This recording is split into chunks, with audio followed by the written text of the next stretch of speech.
What's going on, everybody? Welcome back to the neighborhood. And today I have a special guest, Mr. Bobby Smith. He is a guy that I work with doing a cabin fever novellas. It's where actors like myself, we get together in a Zoom room and we do a reading off of some of your favorite shows.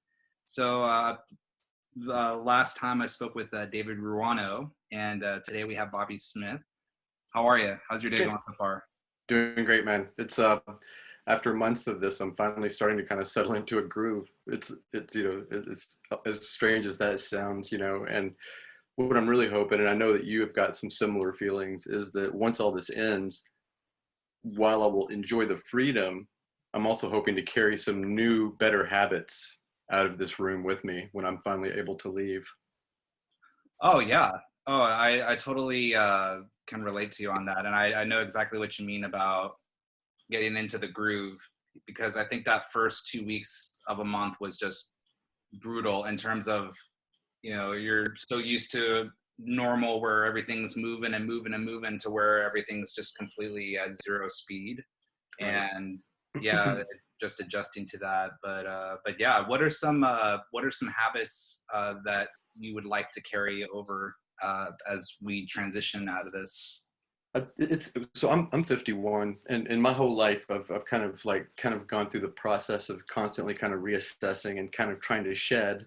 Like I was joking with you just a while ago, like just like shedding hair, Yeah. and constantly reassessing and trying to find what I do and don't like about myself. And a lot of times what I discover, what I don't like about myself, is when I'm finding myself judging other people. As interesting as that sounds, because I've learned a long time ago that once that little trigger switches and I'm find myself pointing my finger at somebody and thinking something, if I'll slow down and look into a mirror, I'll usually realize I'm not upset with that person. Whatever it was something I was percolating about myself, and it couldn't resist popping out, and especially more conveniently at someone else than at myself. So having said that, is not so heavy really, but I've been trying my entire life to eat better, to be less of a meat eater. I grew up in Kentucky and very much a meat and potatoes kind of, diet kind of a guy. And in the past year, I've been doing things like meatless Mondays and stuff anyway.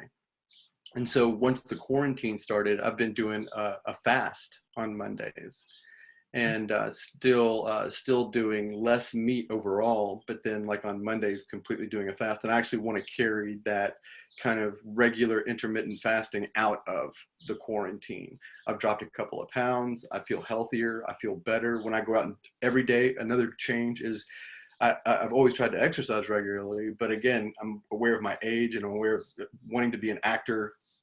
How you present yourself and the health that you have on a set is important. Right. So every day during quarantine, I've been going out and doing between 1 mile and 2 miles, just walking, but every day, regularly, without missing a beat, and sometimes I'm on the higher side of 2 miles. Every once in a while, it's only 1 mile, but more often than not, it's right at 1.5 miles. And I do that every day.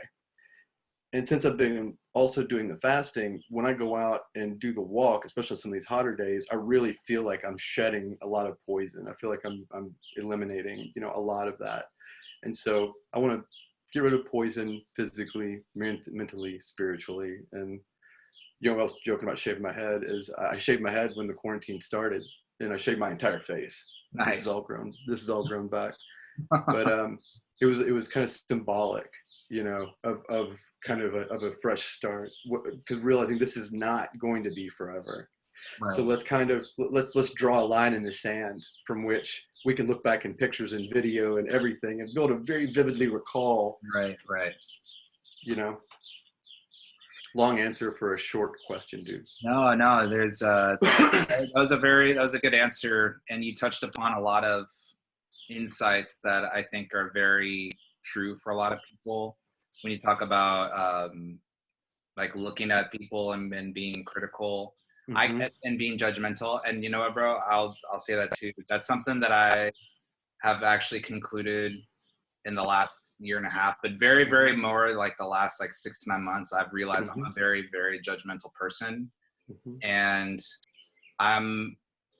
it's the fact that I have my own awareness on it Hmm. makes me move in a different direction on a conscious level. So I, s- what, I said the same thing about being greedy one time. I said the difference, me realizing that I'm greedy is different than people are like, what? And you're happy that you realize it. I'm like, well, I think that's the thing is like you said, if you become aware of it, you can control it. Whereas somebody in that Gordon Gekko mode, they don't realize they're greedy. They don't even realize that even if they're giving you a speech about greed is good, they don't really get the sense of that greed is real, you know? And so, uh, yeah, yeah. I think I appreciate that honesty and that rawness, and the fact that you can say that about yourself really goes to show the level of rawness that you can tap into yourself. I think that speaks a lot about being an artist, to Yeah, and expose yourself like that, which is great.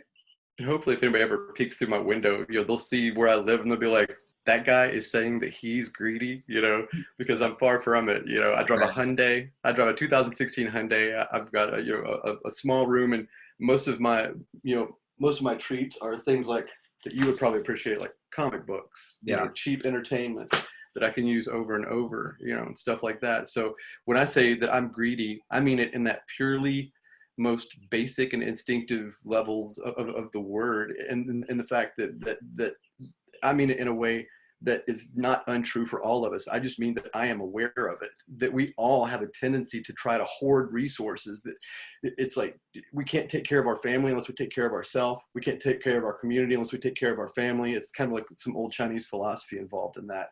And Yeah. if you don't regulate it, then it can grow out of control and you find yourself like a dragon sitting on a pile of gold, and I don't want to ever be a dragon. I don't want to sit on a pile of gold.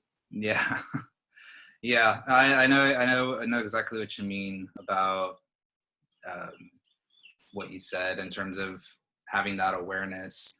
Speaking of treats, when you talked about comic books, what comic books are you reading right now?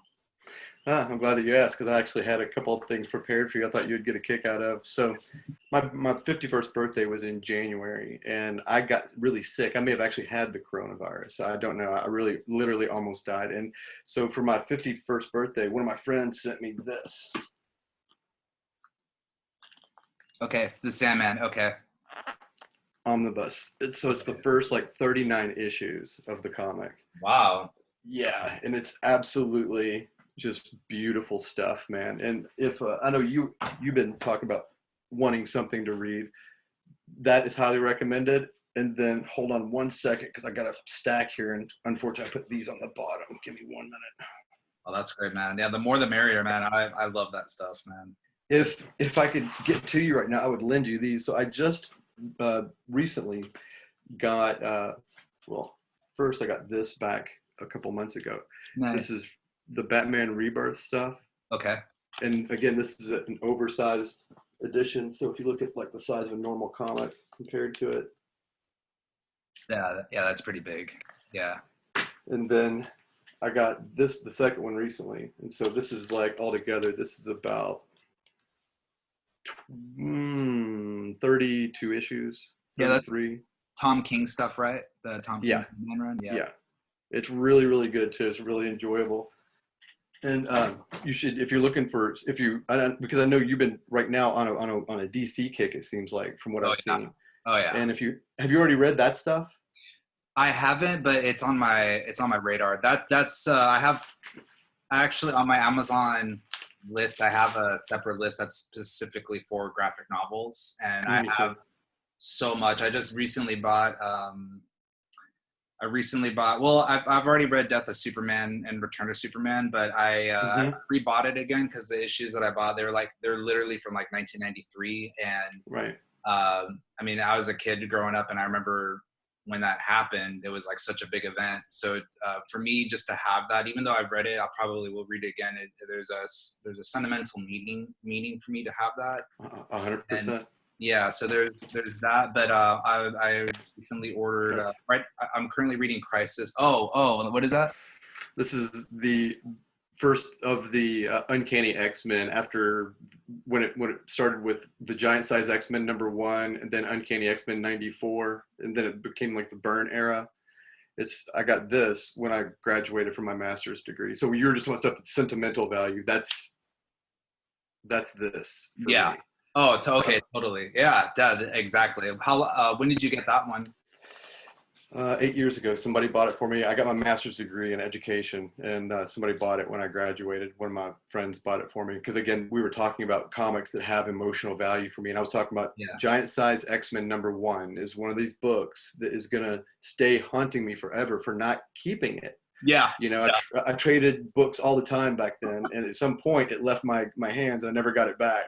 Yeah. And so my friend goes, well, hey, I saw that you could get this like omnibus, and I was thinking about getting that for you. I was like, yeah, do it. That's dope. That's exactly what you said. Is exactly what I feel about Death of Superman. I got the Death of Superman, World Without Superman, and then the Return of Superman, which this 1993 version Return of Superman, it's like super thick, and Right. I just wanted to have them just to just to read them, but then I was looking at the newer versions of, and there's they don't look anything near like the original like 93 version. So for me, I don't know. I love the DC logo from the 90s. Like the DC logo today, it's cool, but there's just something more impressive about the old school logo. Do you know who Brian Bendis is? The writer, Yeah. Brian Bendis? Yeah. Because he recently took over Superman at DC and Action Comics. And I heard about that.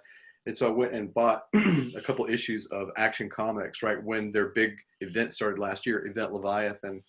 And I really, really liked it. Really, really liked it. And I haven't been so interested in Superman in decades, if that tells you anything. So Okay, you might want to check it out. Yeah, I'm gonna check that out. I have a friend of mine who recently got the Man of Steel run. I've heard I've heard mixed things about it. So I like and I have and I always have mixed feelings because Bendis his characters tend to talk a lot, but I don't mind that. You know, and I like the way that he reveals information, and I like the flow of his stories. I like him as a storyteller, and after getting kind of tired of him at Marvel, believe it or not, this stuff feels really fresh for me. It feels like a fresh take from Bendis, and it feels like a fresh take on Superman.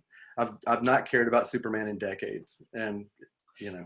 And the thing is, I understand that. You know, when people talk about their lack of interest of Superman, I can't blame them. You know, Well, I don't mean in a bad way. I just meant like, 'cause for me, it's a character that is undermined. You know, it's like people they don't get into it enough. It's like since the death of Superman, you know, it's like every once in a while DC would do stuff where they would really reach and try something with it, and then they would, once they got success with it, they would just try to, like everybody does, not just DC. Let's just do that again and again and again and again and again and again. Yeah. You know.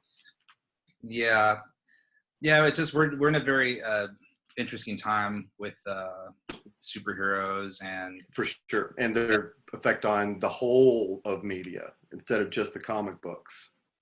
Yeah, exactly. And when I mean about Superman in terms of just people in general, not so much of the comic books, but just how, because there's just so many other superheroes that have gotten the proper treatment on a larger scale, that the larger collectives putting a lot of attention on that. So Superman's kind of gotten, kind of tucked away. There's something that happens to all characters, no matter if you're talking about comic book characters or you're talking about the characters in Game of Thrones. There's something that happens to all characters once they reach a certain level of popularity, that their handling is very radioactive almost. Do you know what I mean? Yeah. Once a character gets to the level of popularity, of worldwide renown as Superman, you're kind of confined with what you can even do with the character, because no one would dream of doing an issue where Superman loses his mind and just kills everybody in Metropolis. Yeah. I would. I'd write it. Do you know what I mean? Yeah. But I would make it get redeemed somehow. I would make it some heavy thing. But the thing is DC would never let it happen. The world would not let that happen. You know, it's funny. Speaking on that note, from what I understand, Zack Snyder was going to try to do that with Justice League. Oh, really? So I don't know if you heard this or not, but apparently in the first Justice League movie, I guess Lois Lane dies. Okay. And then In the Snyder Cut? in the Snyder cut, I think Darkseid kills Lois Lane, right? And Superman just goes ape shit, and he slaughters 3,000 people. He Oh, kills wow. That was Snyder saying, so you wanna talk about Man of Steel now? I, you know, have you? I'm not a Snyder hater at all, man. I like him, and I've liked everything that he's done. I even liked the Frankenstein version of Justice League. Yeah, yeah, it's unique. You should definitely check out. Well, speaking of that, you should definitely check out Justice League Dark. That's pretty good. Oh well, I saw you talking about that the other day, and I like watching some of the animated features. DC especially has got their finger on the pulse of how to Yeah. deliver that type of entertainment. So when it comes to as far as your favorite heroes go, seems like Sandman's pretty up there. What would you say is your top three? It's hard to. It's interestingly, although I don't read him currently, Spider-Man is always going to be probably my favorite superhero because Yeah. he was the one that got me into comics as a kid. Yeah. And I even joke sometimes that Spider-Man taught me how to read because of the fact that I was so obsessed with Spider-Man that I literally taught myself how to read at the age of 4, just because I wanted to know what was going on in those word balloons. My uncle was reading comics, and uh, so Spider-Man, Wolverine because of my teenage years, and that's when again I was in. I'm 51, so I was right there during the era of the Byrne, Austin, and then everything that followed, and the increasingly popular levels of Superman. But I've always been like in my adult years, I shifted the way that I collected comics, and now I collect a lot more by the creators than I do the story or the characters involved. So I'm more likely to follow something if I see that, like for instance, like that. I've been doing my live stream called Comic Book Corner on Wednesdays, and this week I did one with a character called Dead Eyes. It's a series called Dead Eyes from Image Comics. It's not a superhero; it's more of a crime comic, Right. And what got me to follow that comic was the artist on it, John McCrae. And I'm not sure if you're familiar with him or not, but he's a guy from DC. He was the one that worked with Garth Ennis on the series Hitman, if you ever saw Hitman. And so I'm more likely to follow a book because of either the artist or even more because of the writer. And I get really excited when I see, like, for instance, recently Jonathan Hickman, one of my favorite writers, took over the X-Men. Mm-hmm. And so when I saw, here's this legacy book for me, the X-Men, and one of my favorite new writers who is very experimental, one of those writers who does do things that you think no one's ever going to do that. He does it. And I've really been enjoying the X-Men out of like the current books and stuff. You're the third person that has been raving about Jonathan Hickman's X-Men, and I have a friend of mine. Yeah, he loves it. The comic book store owner just rants on it. He loves it. Where do you get your comics? Well, I have two stores. My original home store is actually the House of Secrets in Burbank. Okay. I went to John Burroughs High School, and after school I would walk over there. But I do live in North Hollywood right now, so I Okay. do go to Collector's Paradise in North Hollywood. Okay. And I've those been are going to Galaxy of Comics. It's out more like in Van Nuys. You got to go out Sherman and turn up like on the corner of Louise and Saticoy. What's that called? It's called Galaxy, you said? Galaxy of Comics. Yeah. Galaxy of Comics. It's a great little store. Yeah. Okay. So yeah, I've been shopping there with them for about a year. Nice. Yeah, I gotta check it out. Check that out. How many issues does he have out now? Is it like more than 6 right now, Jonathan Hickman with X-Men? Yeah. So what they did was they did these 2 simultaneous series. He said the 2 series that are one. It was called House of X and Powers of X, but it wasn't really Powers of X. It was Powers of 10 because X in Roman numerals is 10. Right. So it was House of X and Powers of 10. These 2 books, and they came out staggered. And in the back of each one, it would say, like, it would give you like the reading order, like House of X1, Powers of X1, House of X2, Powers of X2, Powers of X3, House of X3. It gave you the reading order for the books. You could read them completely separately, and they were good. Or if you read them together, it was like mind blowing. It was really, really wild. And all the stuff that Hickman's known for, adding in these graphics and stuff like that, was all there. So he made full use of all the Hickmanisms that he's kind of known for. And he set up some really, again, stuff that people have never thought of doing with the X-Men. That number one, you haven't been reading it? No, I haven't, but it's on my radar. I have so much other stuff that I'm just going to straight up spoil it for you, because it does get this to happens right up front. But sure, there are no good guys and bad guys in the mutant world anymore. Everybody is just a mutant, and everybody is welcome. Okay, that's interesting. It's completely different. Huh. Yeah. So that concept right there, my mind's like, boom. Right. And so what they did is, and then they used his thing of House of X and Powers of 10 to relaunch the X-Men and to relaunch all these other books like Excalibur, X-Force, and Marauders. It used to be the Marauders were bad guys. Now it's a good guy team led by Kate Pride. And it's really interesting. Marauders I got because the writer I got introduced to from that book, Dead Eyes. I followed Dead Eyes because of the artist, and then I liked the writer from it and was willing to try out an X book because of it. That I probably wouldn't have tried. That's dope. I really got to check that out now. Yeah, I just I'm reading Crisis on Infinite Earth. I'm about halfway through it, and then I'm gonna start John Semper's Cyborg, and then Superman Secret Origin by Jeff Johns, and then I'm gonna do Emerald Twilight and Emerald Dawn from Green Lantern. Wait. Right on. Yeah. I'm finishing this right now because I'm getting ready. I'm doing this for my review this week on Wednesday on Comic Book Corner. You see that? Oh, nice. Stand. And it's an omnibus. Wow. And the art in it is by Michael Perkins, if you're familiar with him. And it's really amazing. So this is out. Sorry, that's my favorite version of The Stand.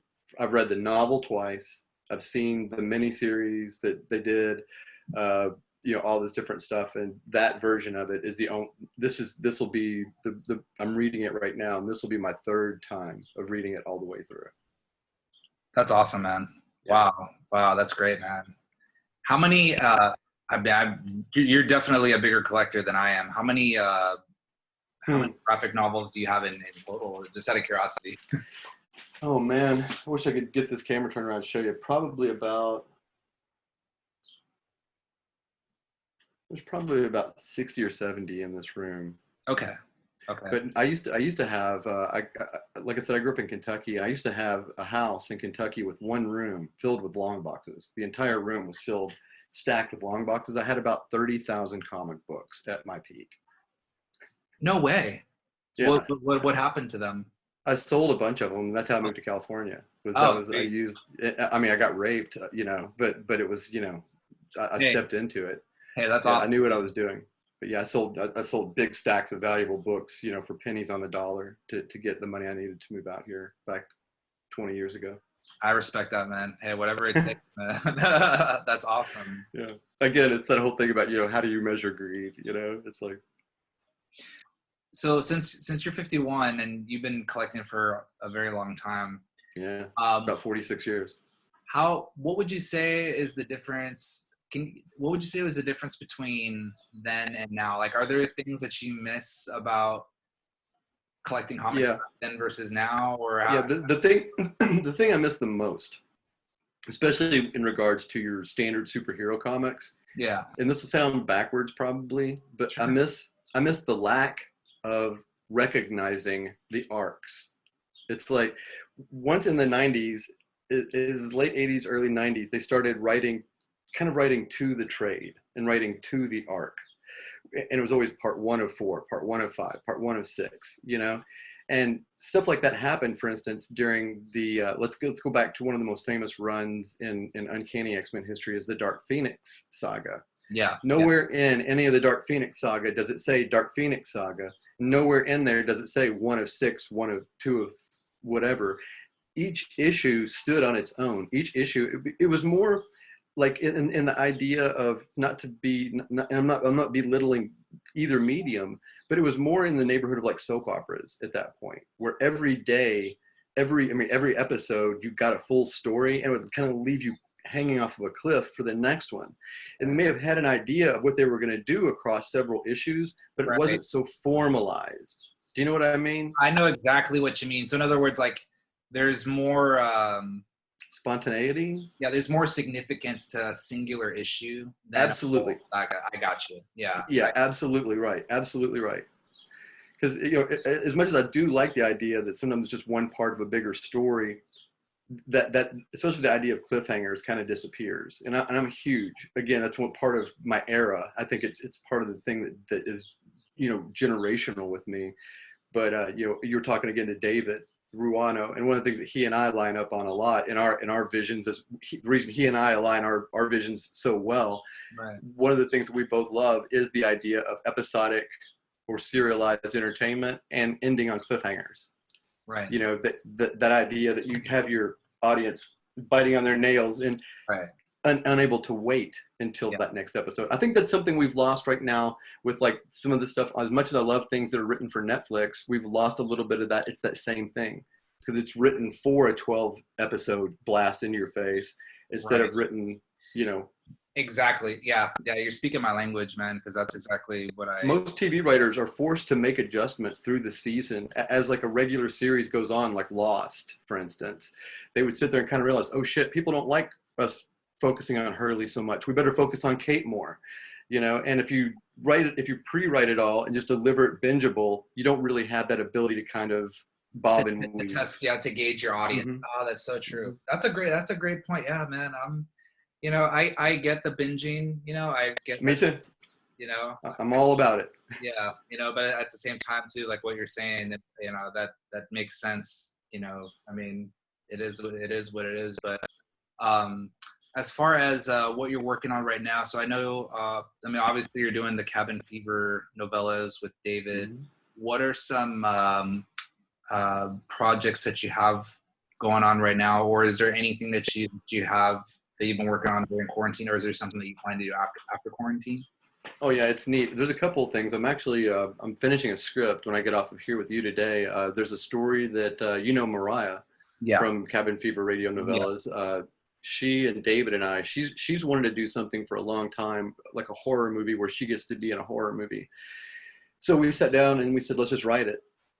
And we came up with an idea, and she kind of shelled out the idea, and I'm formalizing the first draft.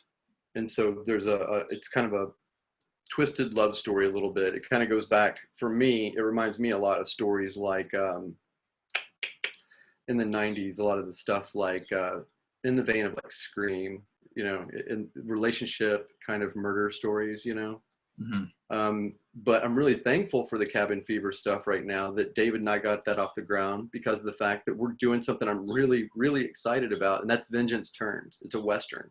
Okay. It's a female-led revenge Western about a woman named Rebecca Falcone, whose family is taken from her. They're murdered. She's left broken, and she comes back and literally becomes another person because of brain damage and a whole lot of transformation. She comes back as a completely different person and gets revenge, in that old spaghetti Western style on those who wronged her. And David and I, that's how we met, was talking about this movie. And we've been trying to get it done for about 3 years and never secured our funding for it. And so we keep on adding little pieces to our lookbook and making our package more attractive, right? Yeah. And so we're using all this stuff right now. We're going to do a radio drama 4-episode serialized version of Vengeance Turns. And then we're doing it for the entertainment of people right now, but it's also going into that package. And once we get out, my goal is to get that movie made, but at least now it'll be out of my system. And this is what me and David were saying, is that by doing the radio drama, at least it won't be sweat on our brow anymore, because it has sweat us for 3 years now. Yeah. I'm actually very thankful for that, because it's definitely made me feel connected to doing that, mm-hmm. Even though we're doing a reading and that type of stuff. I love it. It's great. It's a lot of fun. I really appreciate you guys collaborating on that and putting that together. And I don't know how people are responding to it, but just the fact that we have that outlet for each of us to come together and. We're going to promote Vengeance Turns pretty heavily, you know, not like hundreds or thousands of dollars, but we're going to promote it pretty heavily. And it's going to be for real. We are still going to do some live work with it. It's going to be, people can watch us working on it live, but unlike what we've been doing, there may be times where we stop and have to redo a line and stuff like that on this one. Because our end package on this one will be like a podcast. It'll be like a completely produced, polished episodes, but we're still inviting people into the Zoom window to watch us as we all work on it remotely, because we think that's fascinating, you know. And we'll probably, me and David were talking about you, and we're probably going to talk to you about it. We'll do that outside of this. Sure. But the biggest thing will be just there's going to be some technological requirements, and that'll be the biggest kind of hiccup, you know, the hurdle that people need to get over. But we'll talk to you more about that outside of here. Yeah, that'd be great. I'll definitely keep my eyes open, and I'm always open to stuff like that. But yeah, man, I really appreciate the time. I think we might be cutting a bit on the time. No worries. But as far as people in terms of where they can find you and how they can contact you and to see your work, how can they do that? Well, it's cool. So if they want to follow me and kind of just see what I'm up to on Instagram, that's Karaoke Crime, KARAOKE CRIME, Karaoke Crime on Instagram. And it's the same thing if you go to Karaoke Crime Productions on YouTube. You can find basically everything I've ever done, or go to bangbangserendipity.com. And you can watch all the short movies, all the videos that I've ever done. And there's quite a few. There's a handful of shorts, of trailers, of rock videos. I was in a band in the 90s, and I've released that album. And it's this. Oh, nice. Yeah, and there's a book that goes with it. I'm making a movie about that. And but people can watch all that stuff at bangbangserendipity.com. Bangbangserendipity.com. Cool. That's it. I'll remember that, man. I'm going to check that out. Well, I think we're good on time, my friend. I just want to say, dude, thank you so much for doing this with me. I really do appreciate. Thank you. I hope I didn't wear you out. No. Hey, I mean, obviously, talking about comics, we could talk for hours. We could talk. And before we get off of here, I got to make this recommendation to you. First of all, go back and watch my live stream about it if you're curious. But this series is one you should be reading. Okay. Criminal. I'll check that out. Watch my live stream and see if I sell you on it. Yeah, sounds good. It looks huge. Huge. Yeah. Sounds good. Thank you, brother. I'll see you soon. Welcome. See you guys on the next one. Peace.